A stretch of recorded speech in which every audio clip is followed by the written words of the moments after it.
Which of the following hernias has the highest risk of strangulation? This is just a fact that I already know.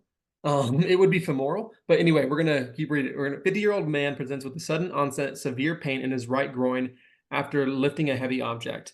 On examination, there is a tender, non-reducible mass in the inguinal ligament and lateral to the pubic tubercle. The mass increases in size when the patient coughs, and the overlying skin is warm and erythematous to touch.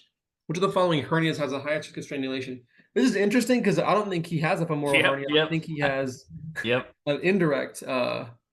Yeah, MDs don't lie is what the word. Yeah, lateral indirect. So I would say it's funny because he doesn't have a femoral hernia, yep. but he does have. I think the question is asking which of the following hernias has the highest risk of strangulation. It would be femoral.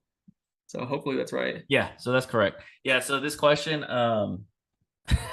this question creation is a little bit wonky. For sure, he does not have a femoral hernia. Remember, femoral hernia is going to be below, right? Usually a little bit more in the leg, right? Hence femoral hernia. And what patient population do femoral hernias usually happen in? Typically in women, right? Yep, typically female, right? So like for sure, right? This is more of an indirect inguinal hernia. But I guess if one thing we were to take from this, right, make sure you read the question and pick what's answering the question, right? Which of the following hernias has the highest risk of strangulation?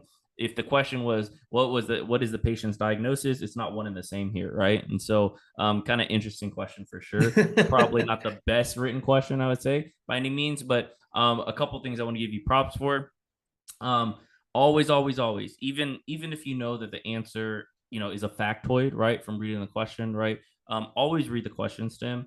Don't leave anything by chance, like you said. I've told you this before. Obviously, maybe it doesn't apply too much on this question in particular, but it should on your real test. Is that reading the stem or the case only takes about 15 seconds. So why risk missing an easy question when it only takes another 15 seconds to confirm, Yep. right? And so Yep.